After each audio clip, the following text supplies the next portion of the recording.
Welcome back to the show. We're talking about gun violence in the United States. One of the countries that also had a gun violence issue is Australia. And joining us now from Canberra to discuss how his country has dealt with the problem is Andrew Leigh. He's a member of the Australian Parliament. Welcome to the show, sir. Good to be with you. In 1996, 35 people killed in a mass shooting in Australia. How did that tragedy lead to the kind of gun reform that we see in Australia today? Well, that had a huge impact on the country. You've got to remember Australia is 1/15 the population of the United States, so this would be like a killing of hundreds of people in the US context. We had a Conservative government in partnership with a rural Conservative party, and to their credit they decided that they needed to act on reducing the number of guns that were sitting in bedside drawers, car glove boxes and the back of closets. We instituted a national gun buyback, which allowed sporting shooters and farmers to keep their guns, but said that you couldn't keep a gun merely for self-defence unless you're in the security forces or the armed forces. We bought back about 2/3 of a million guns and reduced the share of Australian households with a gun by about half. So how difficult is it to purchase a gun in Australia today? Well, you need to have a permit, you need to have a good reason for it. I've got a shooting range in my electorate, and so I'll go down there regularly and chat to people who are practising with either handguns or with rifles. They can do that, and if you're a farmer you can have a gun to hunt rabbits on your property, for example. But what you don't see in Australia, as you do in the United States, is guns just sitting in bedside tables, in car glove boxes, tucked into the waistband of teenagers when they're out on a Saturday night. And that's why your chance of being killed by a gun in Australia is about 1/10 as high as it is in the United States. And why our homicide rate is about 1/5 of the United States homicide rate. Right, and we saw a big drop in homicide and suicide. Right, you've seen that. I mean, you introduce these rules or these laws, you introduce a gun buyback program, and you've seen a drop in violence, in gun violence. Absolutely. We saw a significant drop. There had been a steady decline in gun homicide and gun suicide even before the gun buyback, but we saw that accelerate after the gun buyback. We saw that in states where more guns were bought back, we had a bigger drop in gun homicide and gun suicide. The gun buyback saved around 200 lives a year in Australia, and the one-off cost is about the annual benefit that it brings to Australians.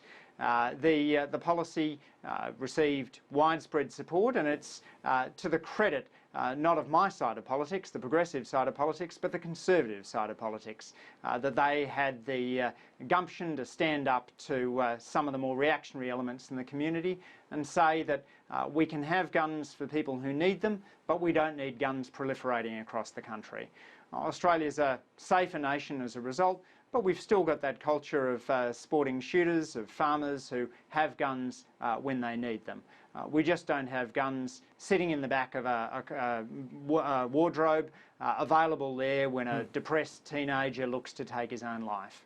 And that's why gun suicide rates are significantly lower than in the United States, and indeed most of the lives saved as a result of the Australian gun buyback are averted gun suicides, because the person most likely to kill you with a gun, sadly, is yourself. Okay, let's go to New York. Leah, when we're hearing about what took place in Australia, can something like that be implemented in the United States?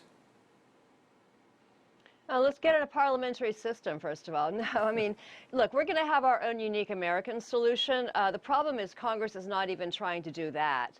I think you need to look to states like New York, where we actually do have some pretty good gun laws. We have licensing and registration for all handguns. We have 5-year recertification of pistol permits. We have a tough ban on military-purpose assault weapons and high-capacity magazines.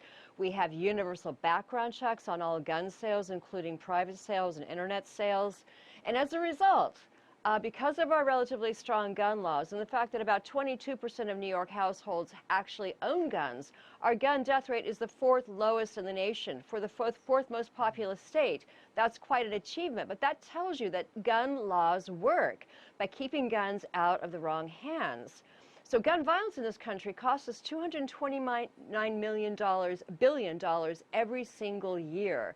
It's a catastrophic amount of money, and it's destroying communities and families in every part of the country. And what is driving this, let's be clear, is the National Rifle Association and its ilk, the corporate gun lobby, which is scared to death because they see the long-term demographics, the gun-buying Americans, the white males, are declining, and demographics like Latinos and women and young people coming up who don't feel the need to have a gun for personal protection are starting to overtake the gun-buying demographics. So the NRA uses fear to try to sell their deadly products. Yep. They're selling military-purpose assault weapons, calling them modern sporting rifles. They're nothing of the kind. And so they're selling to women, to urban communities, and to children, just like the tobacco industry did. And they need to be faced down. They're not all that powerful. They have 4 to 5 million members. We're a nation, as you said, of over 300 million people. So individuals across this country, if they care about this issue and how it's devastating our nation, they need to stand up and become single-issue voters in the coming election. Richard, we heard President Obama say at the beginning of the program, the NRA, the National Rifle Association, the very powerful gun lobby here in the United States, may be able to hold Congress hostage, but will not be allowed to hold the American people hostage. How is the NRA able to hold Congress hostage? Well, it has everything to do with the fact that we have way too much money in our politics, right? We have way too much, millions and millions of dollars are going unregulated into our politics. So if you are a member of Congress, right, you're in a conservative district where they support quote-unquote gun ownership, you decide that you're going to vote for the president of like the Newtown bill that came out that would allow for background checks. Immediately, the NRA either runs a candidate against you or they spend millions of dollars against you, right? So the best thing for you to do is make sure you have an A NRA rating so they don't try to take you down in some sort of political takedown, which is part of the problem because it's miseducation at best when they run these ads, right? Because the ads you're going to see in a typical congressional district in America where the NRA is playing, where the NRA decides they're going to play. Well, there's a lot of misinformation. As we've heard, you know, President Obama wants to take our guns away. Exactly. And they're going to be like, oh, your member of Congress voted to take away your gun. Vote against him on November the 4th. And people are like, oh, he's trying to take away my gun. And that's not true at all. We're not saying that you can't go out and hunt deer. We're not saying that you can't go out and hunt rabbits. We're not saying you can't go out and shoot pigeons. What we're saying is that if you are a good, lawful gun owner, you should be able to keep your gun. And in order for you to have your rights, we have to make sure that those that shouldn't be allowed to buy guns, and I'm not talking about just people who committed a felony, I'm talking about axe murderers. In Arizona, an axe murderer can go buy a gun. Jeffrey Dahmer can come back from the grave and go buy a gun in Arizona, and that's a problem. Andrew, I want you to take a listen to what people in the United States, this is people who want to own guns, they own guns, this is what they have to say. Ordinary people in the United States. Let's watch this. You have to take a look at the nature of the world we're dealing with and what's going on in California and what happened overseas. In San Bernardino, no guns. You have an incident that occurred because nobody was there to stop it. You have a whole country that has no guns. In Paris, incident occurs, nobody there to stop it. You know, at some point, you know, the common thread is that until you introduce a firearm into a situation in a defensive measure, you're going to have just mass casualties.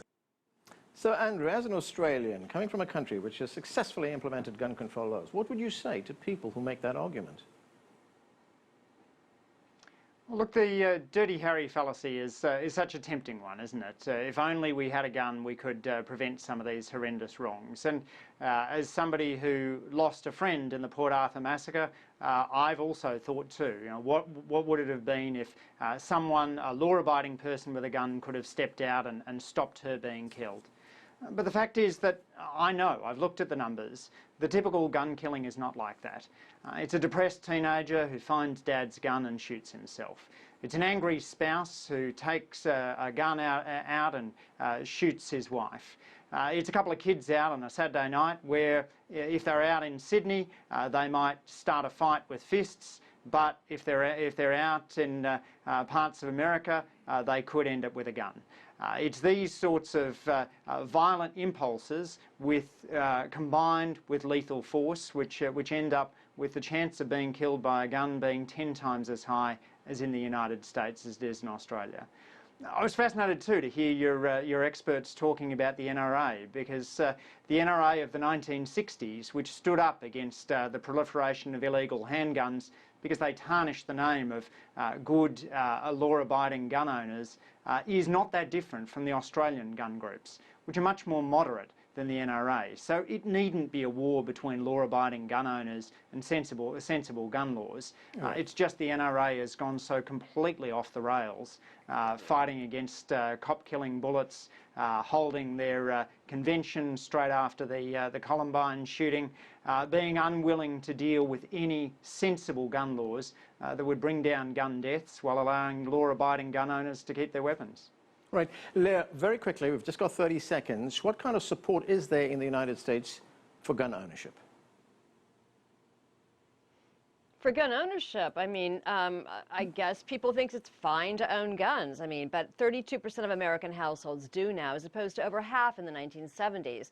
So fewer Americans are owning them. What you're seeing is more of those gun owners are buying additional guns, so they're stockpiling them. But, you know, let me turn the question around.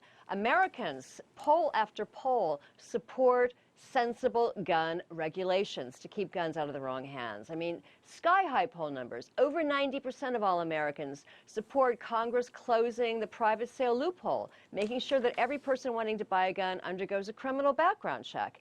And by the way, the threshold for those checks is very, very low. It needs to be raised. But at the minimum, and which is where Obama's actions come into play, you need to start capturing some of those individuals to cut down on the carnage. Okay, we're going to have to leave it there. Leigh Gunn Barrett, Andrew Leigh, and Richard Fowler, thanks to all of you for joining us.